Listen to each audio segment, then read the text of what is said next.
Ladies and gentlemen, it is time for everybody's favorite segment. It is Monday, and you know what that means. It's time for Market Watch Mondays, baby. Woo! Let's get into it. Let me get this off the screen. We don't need that anymore. Okay. It's still Sunday, my man. XD. American humor. Yeah, classic. Market Watch Mondays, ladies and gentlemen. If you don't know what Market Watch Monday is, every single Monday we go over the biggest movers, the biggest shakers in the market for the week. We check out some of the flips that I got involved in, some of the flips that I'm thinking about. Definitely not any of the flips that I'm currently in, because if I tell YouTube those, people will accuse me of market manipulation, and I will not have that. But anyway, we always, every single Monday have to pay homage to the GOAT, Flipping Old School. If you have never seen Flipping Old School on YouTube, you're missing out. Every single month he does a market watch. It's much better than mine. He goes into a lot more depth, and quite frankly has better editing skills than me. So I've 100% copied his idea here. He just doesn't do it frequently enough. So I had to take over. You know what I'm saying? I got to do it every week because I need this data. So shout out Flipping Old School, man. Shout out motherfucking Flipping Old School. Now, guys, last week, we actually skipped Market Watch Monday last week because I wasn't live on Monday. But the week before, we were sat in the Flipping Hedge Fund. The Flipping Hedge Fund, for those that don't know, if you haven't heard about it, I'm sure you all have, but if you haven't, every single month, once every 4 weeks on a Market Watch Monday, I will collect investments from my viewers. Anybody is welcome. You know, it's meant to be for the boys, for my community. Some people come and just give me money and then fuck off, and then I never hear from them again. In fact, I still have 150 mil worth of unclaimed GP from the last time we did this. But people will give me money. There's a 50 mil cap, and then for the whole month, for the 4 weeks, I'll spend the whole 4 weeks flipping every single day, and whatever profits we make, I get back to the community. So you invest 50 mil, we make a 5% return, you get 52.5 mil back. You know what I'm saying? What do I get out of it? A sense of community, guys. That's what I get out of it. I do this for free. We get a video for the Clips channel once a week. But apart from that, we get the boys having a good time, making some money together. And that's the most important thing. You know what I'm saying? That's the most important thing, is the boys making some money and having a good time. So, for the second month of the Flipping Hedge Fund, for those that didn't see, we got a total investment of 1.92 bill. 1920. I think we had 46 separate investors, 50 mil a piece-ish. Some people did a little less than 50 mil. It's a 10 mil minimum, 50 mil maximum, so just as many people can get involved as they want. But I put a cap on it because the first month we had people giving bills and bills and bills, and they were making the majority of the profits, which just didn't feel right. It is fair to do it like that, but it didn't feel fair. I want everybody that invests into the Flipping Hedge Fund to sort of have the same chances of making money as everyone else. So we put a cap on it. We got 1.9 bill for the second month of the Flipping Hedge Fund. Now, last week, guys, or 2 weeks ago, we were up 102 mil with a 5.3% return. I'm very happy to say that whilst unfortunately for the past 2 weeks, the market has not been moving. It's been a very, very volatile market. I have not been flipping much at all. Every single night I'll go to do my flips and I'll check the prices of items. And if things are stable, I'll flip. If they're not, I will avoid it like the plague, because that's how you lose a lot of money. Obviously, you have a chance of making a lot of money when the markets are volatile, but you also have a chance of losing big, and we're not about losing big, okay? We just take very conservative flips. And for the last 2 weeks, the market has been terrible. So I haven't been flipping much, but I am happy to announce we did make more than 102 mil.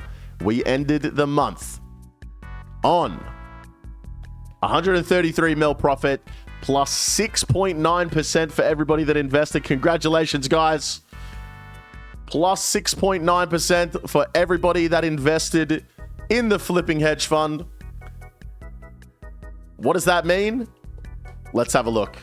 If you invested 50 mil, you're going to get back today 53.5. Not too bad. Not too bad. That's a good return. For doing absolutely nothing, what's that? Like 1/5 of a bond? Bit over 1/5 of a bond for doing nothing? That's pretty good. That's not bad at all. You can't complain with that. You can't complain with that. So, that's the flipping hedge fund. We'll get into doing the returns very soon, and then we'll obviously take some more investments. But before we do that, guys, we're going to go over some movers in the market. Now, last week, guys, last time we did this was just after Runefest, and we were talking about all of the items that were moving around, making moves because of the Runefest announcements. One of the big ones was the Noxious halberd. And the Noxious halberd made a big rise after Runefest because they announced that the halberd would be getting some buffs.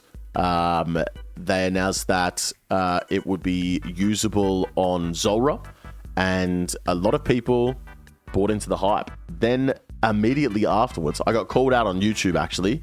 Immediately after I uploaded my video, someone goes, this is outdated information. The Noxious halberd has already come back down to 38 mil. That's exactly what they typed. This week, the Noxious halberd came back up. It came back up. It went back down to 40 mil from 46 and then came back up to 48. You know what I'm saying? It came back up to 48. Then it's come back down to 44. So we're seeing some big moves in the Noxious halberd over the last week or so. Well, not even. Last 2-3 weeks since Runefest, the Noxious halberd's been making moves. And I think people really don't know what's going on with it, to be honest. I think a lot of people are speculating that it's going to be really good after the changes that they've talked about, but I don't think they know when the changes are coming. So I think we're getting a lot of people that invested in it straight after the announcements and then sold off. And now people are going, wait, it's still going to get a buff, so they're coming back in, and then the price is going up. So people that have invested down here are like, oh shit, maybe I'll just take my 8 mil profit now. And it's brought it back down to 44. So we're going to have to see what happens with the Noxious halberd. Let it marinate for a bit. Me personally, I'm not getting in on this one. Like I said, I don't talk about any of the flips that I'm in on for the YouTube video. Obviously, for the Twitch stream, we're going to be going over what I'm invested in at the end. But yeah, personally, not invested in this one. But we are seeing some big moves. The other item we went over from Runefest announcements was the Torstol. We are seeing the release of, what are they called? Adrenaline potions, I guess? I can't remember exactly what they're called. Someone's car alarm is going off outside. They're spec potions, surge potions. That's what they're called, surge potions. They are being released into the game, provided they pass a poll, I believe with Valamore Part 3. And they're going to allow you to restore 25% special attack energy every 1 minute, which is crazy. If you have a light bearer on now and you death charge, every 1 minute you're going to get back 20, 30, and 25. 75% special attack energy every 1 minute if you're death charging with a light bearer and drinking a surge potion, which is just insane. You get a claw spec every 45 seconds. Like what? Anyway, surge potions potentially coming into the game, and they require a Torstol. We saw Torstals go crazy, man. They got up to 4K from 3K. This was one that I was in on. I bought about 60,000 Torstals at 3K, sold them at about 3.8. So what's that? 800 GP on 60K, made like a 20, 30 mil profit on that one. Not too bad. But then sold off. As we can see, they did come back down. Of course, after the hype of the initial announcement, you'll see all of the noob flippers, they'll sell off and expect the prices to stop. Everyone starts selling off, and this is where the investors buy back in. Personally, I'm not buying back in. Like I said, guys, I don't talk about the flips that I'm going to be in on because I don't want to fucking cause any sort of market manipulation.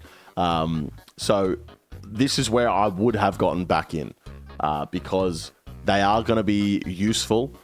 Torstals are going to be used in mass. So the price will go up basically. And we've seen it. It's gone. It came back down to 3,200 and now they're at 36. And that's going to continue to go up, I believe. Will continue to go up for the foreseeable future leading into Varlamore Part 3. Now, big news this week was the release of the Sailing Alpha. And I know what you're thinking, Jake. Wait, hold up. Aren't you the Sailing Alpha? Yes, I am. But more importantly, they've released Sailing into the game for you guys to test. And people jumped on. Now, what did we see when we jumped onto the Sailing Alpha, ladies and gentlemen? We saw that you could upgrade your boat with certain items, which has caused quite the surge in some of the items that are useful on the boats. And that is the steel bar, ladies and gentlemen. We saw that the steel bar was used in Sailing. Use steel bars to upgrade a lot of the things inside your boat.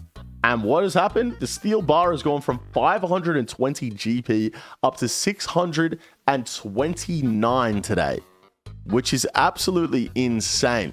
The thing is, though, I checked the other items like planks, bronze bars, stuff like that, and they have not gone up at all. It's been very interesting to see just the steel bars from the Sailing update.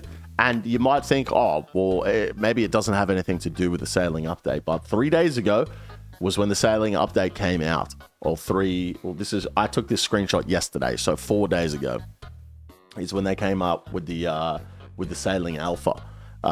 So crazy stuff to see the steel bar go from 520 all the way up to 630. Like, that's a nuts jump. And you might think that means cannonballs would also go up. Splash. You know what I'm saying, guys? Cannonballs have not gone up. They've not followed the price of steel bars. Steel bars went up, what's this? 20%? Steel bars made a 20% increase. And cannonballs have increased not at all. They've stuck around. So you now make 20% less profit from smithing cannonballs than you previously did. But what we will normally see is things will lag behind. People will have bought bars from days ago, start selling off their cannonballs. Eventually, what will happen is the price of steel bars will go up so high that people won't make cannonballs anymore because it won't be as profitable and they don't want to waste their time. And that's when we'll see the cannonballs start to rise with a bit of a lag. But very interesting to see the Sailing Alpha actually having a decent effect on the market. Decent effect on the market with the steel bars there. Now, another item we went over a couple of weeks ago after the Roomfest announcements, we saw the rewards changes for the Delve boss, and everyone was expecting, a one-handed staff. Everyone was expecting off-handed major items to be really good.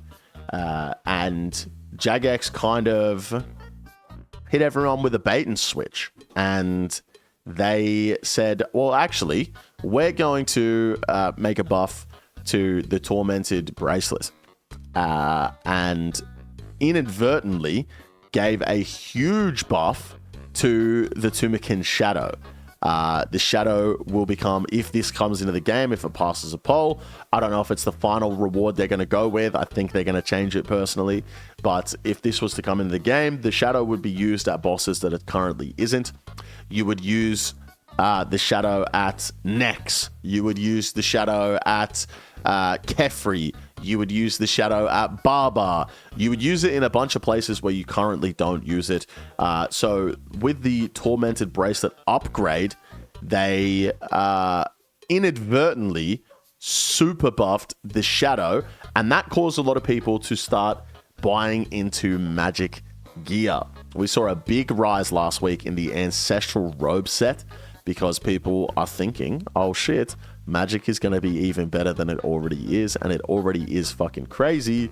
We saw a massive rise. We saw the Ancestral set go from 260 up to 290, a big 30 mil rise, and then all of a sudden, lots of talk.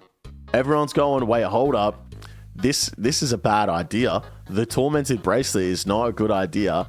You need to put it on something that is an offhand, so it's only useful for one-handed staves. And bang, we see the Ancestral Robe set go from 290 all the way back down to 260. All of that hype that it was built in immediately kicked off in the last week. And to that point, the Tormented bracelet, after the announcement, went from 23 mil all the way up to 24 mil, and now has come back down to 23 again. So we saw a lot of hype around the items, but I think this says a lot about the RuneScape community these days, and that people know, like, Jagex is not going to go through with this because it's a bad idea. So there was no hype buying into Tormented bracelets. Everyone is too smart these days when it comes to flipping, and we have seen the Tormented bracelet immediately come back down to where it was. Zero hype around this item whatsoever, and I think Jagex are once again going to backtrack and put the upgrade onto a mage offhand. I think they're going to and probably not even make it a mage offhand. They'll probably, not make it an upgrade. They'll probably just make it a new mage offhand, if I had to guess. So Tormented bracelets on the way back down, not looking good. Now, of course, we went over with the new boss Yama coming out. It's going to be a late game boss. When late game bosses come out, people always think, what's the best thing I can get my hands on right now for a late game boss? And that is the Elysian Spirit Shield, ladies and gentlemen. Last week, this was the graph. It had gone from 730 mil at a low up to 800 mil with no signs of slowing down. And I said, and I quote, this shield will continue going up until Yama comes out. People want to get their hands on Elysian Spirit Shields because they need it to fight their boss. And this is why I say this is not financial advice, ladies and gentlemen. This is the Elysian Spirit Shield today. We did see it continue to rise. It did go from 800 mil all the way up to 850 at a peak, which was an insane price before it has crashed all the way back down to 780. Once again, guys, this is a pretty normal thing. You will continue to see the price go up until Yama comes out, but you always see ebbs and flows at the market. What would have happened is people would have invested down here at the 780 mil mark and gone, oh shit, yep, Ellie's are going to go up because of Yama coming out. And then when they reach a peak of 850 within a week, that's an insane return, right? You're just going to take that immediately. So you'll see all the investors quickly grab all their allies, then things start crashing. The less smart investors go, oh shit, it's coming back down. Let me quickly sell off all my stock because I don't want to lose money. And then the people that bought at 800 down here, it gets to 795 and they go, oh no, shit, it's crashing so bad. I don't want to lose too much money. So they get out and we come back down to 780. And this is where it's gonna chill for a bit.